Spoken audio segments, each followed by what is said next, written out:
Valse à 1000 temps de Hélène Lasserre et Gilles Bonotto.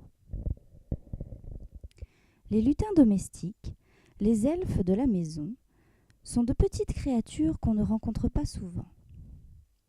Parfois bienveillants, souvent farceurs, ils agissent auprès des hommes les plus fréquemment qu'on ne le pense. Valse à 1000 temps appartient à ce monde miniature, quasi invisible, qui se mêle très souvent de la destinée humaine. Il est, lui, le roi des sabliers, le prince des horloges, et possède le pouvoir magique de faire voyager dans le temps. Seulement quand c'est nécessaire. Et là, ça l'était. Théo, qui venait d'avoir 7 ans, était en pleurs dans sa chambre. Son papa venait encore de le gronder. « Tu es dissipé à l'école, tu n'écoutes pas ton instituteur et tu fais bêtise sur bêtise. Moi, à ton âge, j'étais sage, obéissant et travailleur. Monte dans ta chambre et on en reparlera demain. » La nuit était tombée depuis longtemps quand Théo, qui n'était pas encore endormi, entendit un bruit soudain. Dans un nuage de fumée, il vit apparaître, perché sur son ours en peluche, un drôle de petit bonhomme. « Salut Théo, tu as des problèmes ? Valse à 1000 temps est là pour régler tous les gros chagrins. » Théo, sa première frayeur passée, osa regarder celui qui lui parlait. « Mais qui es-tu, toi ?» S'engagea alors une longue conversation entre le petit lutin et le petit garçon. Théo apprit ainsi que Valse à 1000 temps était visiteur d'enfants en difficulté passagère, comme l'indiquait sa carte de visite. Il lui offrit une petite gourde remplie d'un liquide qui avait le pouvoir de transporter immédiatement Théo dans le passé. Théo but la potion et se retrouva devant son école. C'était la même, mais pas tout à fait. Il manquait le parking goudronné. À sa place, on pouvait voir une petite maison et un jardin.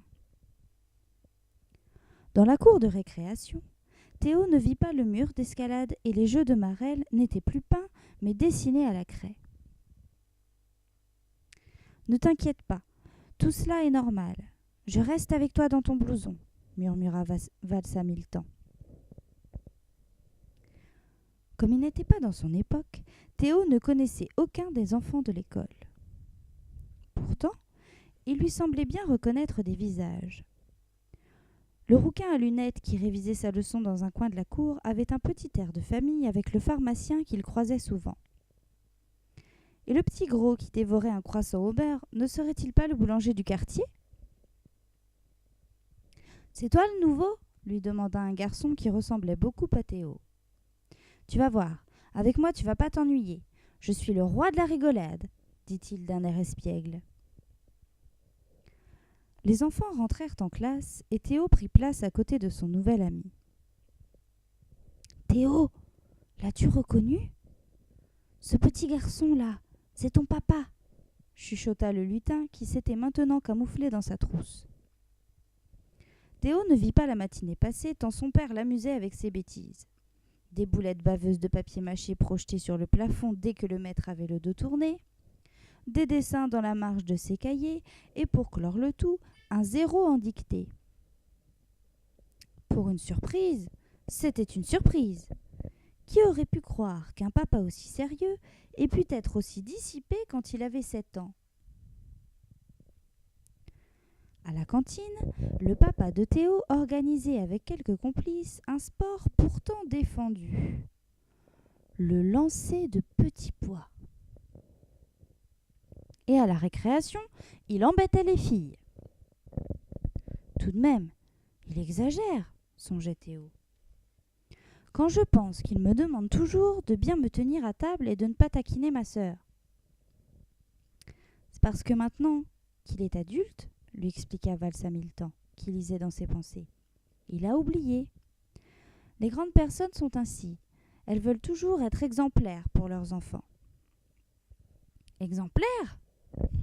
Pour l'instant, le papa de Théo ne l'était vraiment pas, à tel point que le maître, excédé, lui donna une punition à faire signer par ses parents.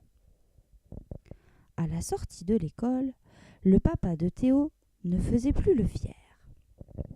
« Qu'est-ce que je vais déguster à la maison ce soir ? Mon père, il est vraiment sévère, tu sais. » Les deux nouveaux amis se séparèrent ainsi. Théo réalisa que le père de son copain papa, c'était son papy. Il n'était pas si sévère que ça, son papy, sauf quand on lui tirait la moustache. « Il est temps de rentrer chez toi à présent, » dit Valsa Milton à Théo.